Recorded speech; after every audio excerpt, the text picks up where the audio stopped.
So hello guys, मेरा नाम है Vivek and welcome to our channel. और आज हमारे 21 डेज़ पेपर ट्रेडिंग चैलेंज का 4th डे है और अभी मार्केट स्टार्ट होने में फिर भी 10 मिनट बाकी है। सो मार्केट स्टार्ट होने से पहले मैं अपने पेपर ट्रेडिंग रिलेटेड कुछ रूल्स के बारे में आप लोगों से डिस्कस करना चाहता था। तो यहाँ पर हम लोग 4 रूल्स को फॉलो करने वाले हैं, जिसमें से मेरा पहला रूल ये रहेगा कि हम लोग कभी भी 2 ट्रेड के ऊपर कभी ओवर ट्रेड नहीं करेंगे। ओके, जैसे ही अगर मेरा 2 ट्रेड्स अगर मेरे कंप्लीट अगर हो जाते हैं जिसमें मुझे प्रॉफिट हो या लॉस हो, मैं मार्केट से एग्जिट कर जाऊँगा। ओके, और सेकंड रूल जो मेरा रहेगा इसमें कि मैं अपने कैपिटल का 1% के ऊपर कभी भी लॉस नहीं दूंगा। अगर मुझे पहले ही ट्रेड में अगर मेरे कैपिटल का 1% का लॉस अगर हो जाता है तो मैं सेकंड ट्रेड भी अवॉइड कर दूंगा, जिससे कि मैं अपने रिस्क को प्रॉपर तरीके से मैनेज कर सकूं।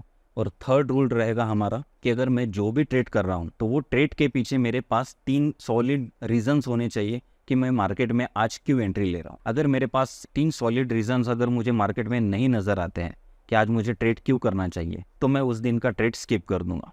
और जो मेरा फोर्थ और लास्ट रूल जो रहेगा वो ये रहेगा कि मैं सिर्फ और सिर्फ ऑप्शन सेलिंग ही करूँगा। ऑप्शन बाइंग हमें बिल्कुल भी नहीं करनी है, क्योंकि हम लोग पेपर ट्रेडिंग में भी जो कैपिटल यूज़ कर रहे हैं वो लगभग 10 लाख के आसपास है। तो मैं अपने कैपिटल के साथ सेफ ट्रेड ही करना चाहता हूँ, ताकि कल चल के यही कैपिटल अगर मैं ओरिजिनल कैपिटल अपना डिप्लॉय अगर मार्केट में करता हूँ तो हम लोग अपने कैपिटल को एंड तक सेफ रख सकें। तो हम लोग आने वाले 21 डेज तक यही रूल्स को फॉलो करेंगे और देखते हैं हमारे 21 डेज के बाद हमें क्या रिजल्ट्स मिलते हैं, क्योंकि वो रिजल्ट ही डिपेंड करता है कि हमें ओरिजिनल कैपिटल मार्केट में डिप्लॉय करना चाहिए या नहीं। तो चलिए फ्रेंड्स, टाइम वेस्ट नहीं करते और जल्दी से डेस्कटॉप की ओर चलते हैं। सो फ्रेंड्स, अभी हम लोग डेस्कटॉप पर आ चुके हैं। ओके, तो चलिए सबसे पहले ट्रेड एग्जीक्यूट कर देते हैं और उसके बाद आगे का डिस्कशन करते हैं। तो यहाँ पर मैं 44,200 का पुट ऑप्शन है उसे मैं अभी सेल करता हूँ इंट्राडे, और मुझे 90 क्वांटिटीज़ को सेल करना है। ओके, सबसे पहले ट्रेड लगा देते हैं। चलिए, हम लोगों ने ट्रेड लगा दिया है और 211 के आसपास हमारी एंट्री हो चुकी है। यहाँ पर बैंक निफ्टी में भी चलिए हम लोग सबसे पहले हमारा स्टॉप लॉस डिसाइड कर देते हैं। तो हमारा जो स्टॉप लॉस रहेगा, ये जो लेवल है, इस लेवल के जैसे ही मार्केट नीचे अगर आ जाती है तो हम लोग यहाँ से मैनुअल एग्जिट कर देंगे। ये लेवल आ रही है लगभग 150, तो मैं 143 के आसपास रख देता हूँ। ओके, कुछ पॉइंट नीचे। और हमारी जो एंट्री हुई थी लगभग इस लेवल के आसपास कुछ। चलिए यहाँ से तो स्टॉप लॉस भी देख लेते हैं हमारा कितना है।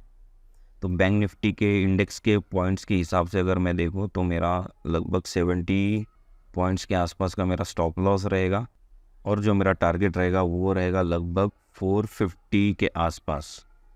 450 मीन्स 44,450 के आसपास। ओके, ये मेरा रहेगा टारगेट। सो अभी हम लोगों ने ट्रेड तो लगा दिया है, एक बार पोजीशन में आ जाते हैं।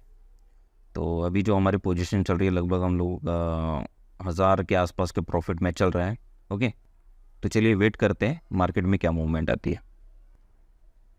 सो गाइज़, अभी लगभग 15 से 20 मिनट के ऊपर हो चुका है हम लोगों ने ट्रेड लिया है। ओके, ऐसा कोई ख़ास मोमेंट तो अभी तक मार्केट में आया नहीं है।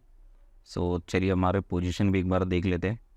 तो पोजीशन में भी रनिंग पोजीशन जो चल रही है लगभग 3000 के आसपास का हमारा जो प्रॉफिट चल रहा है। अभी देखते हैं ये कहाँ तक बढ़ता है।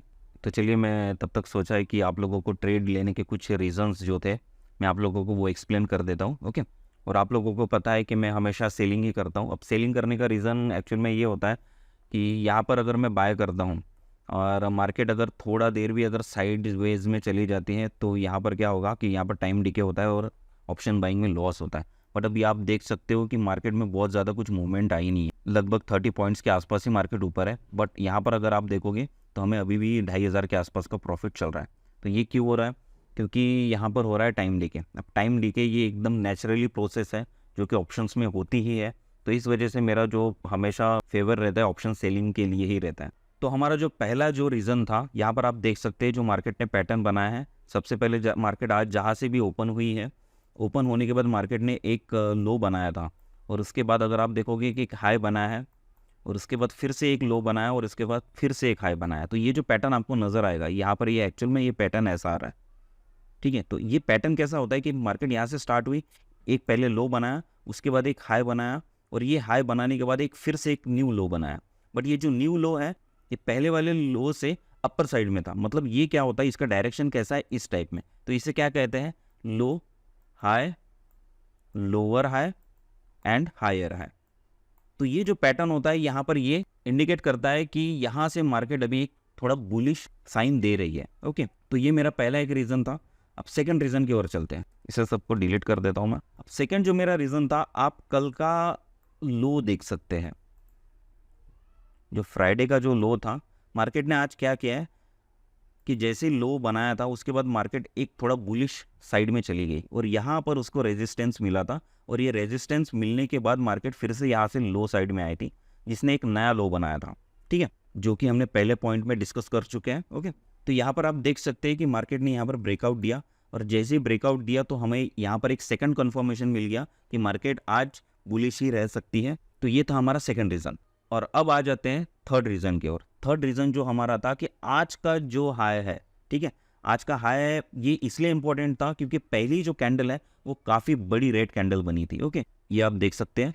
तो इसका हाई मार्केट ने जैसे ही ब्रेक किया तो ये हमारे पास थर्ड रीज़न मिल चुका था। अब यहाँ से मार्केट बुलिश जाने के बहुत ज़्यादा चांसेस है।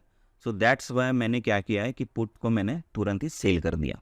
और एक बेनिफिट हमें इसलिए हुआ क्योंकि मार्केट में जैसे ही आज ब्रेकआउट आया तो आप देख सकते हो कि मैंने ट्रेड लगाने से पहले मार्केट थोड़ा सा, ये कैंडल में ना एक बहुत अच्छी शेडो बनी थी। तो जो हमारा ट्रेड एक्चुअल में यहाँ पर लगने वाला था वो लगभग इस लेवल के आसपास हमारा ऑप्शन सेल हुआ है। ओके, तो ट्रेड लगाते तक हमें एक अच्छा एंट्री प्राइस भी मिला था।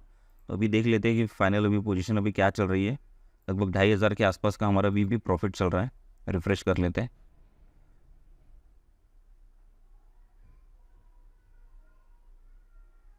ठीक है, 2500 का प्रॉफिट चल रहा है। सो फ्रेंड्स, तो ये 3 रीज़न थे कि जो कि मैंने वीडियो के स्टार्टिंग में भी आप लोगों को एक्सप्लेन किया था। कभी भी अगर मैं ट्रेड लेता हूँ तो मेरे पास 3 सॉलिड रीज़न होने चाहिए।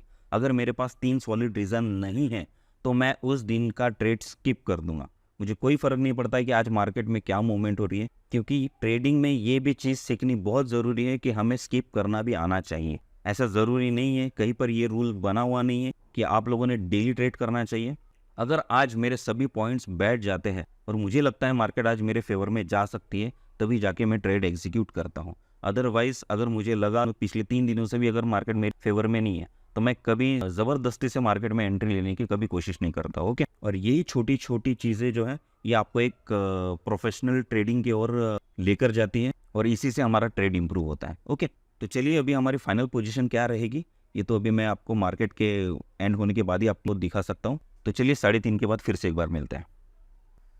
सो गाइज़, अभी 3:15 हो चुके हैं, तो फाइनली अभी एग्ज़िट करने का टाइम आ चुका है। तो चलिए सबसे पहले हम लोग अपने पोजीशन को एग्ज़िट कर देते हैं। अब यहाँ पर मेरे पास जो बची हुई क्वांटिटीज़ है ओनली 45 क्वांटिटीज़ है। ठीक है, 45 क्वांटिटीज़ मैंने 1:2 के रेशो में मैंने एग्ज़िट कर दिया था। ओके, वो एक्सप्लेन करता हूँ मैं आपको। ठीक है, तो रिमेनिंग क्वांटिटीज़ को मैं यहाँ पर एग्ज़िट। ओके, तो फाइनली जो आज हमारा प्रॉफिट जो बुक हुआ है वो 3554 का। ओके, तो यहाँ पर आ जाते हैं ग्राफ में। अब हमारा जो स्टॉप लॉस जो था आज का, हमारा स्टॉप लॉस था 70 पॉइंट्स का, और हम लोगों ने मैक्सिमम यहाँ पर जो प्रॉफिट जो देखा था 140 पॉइंट्स के आसपास बैंक निफ्टी ने हमें प्रॉफिट दिखाया था। तो एक्चुअली देखा जाए तो 1:2 का रेशो बन रहा था हमारा प्रॉफिट का।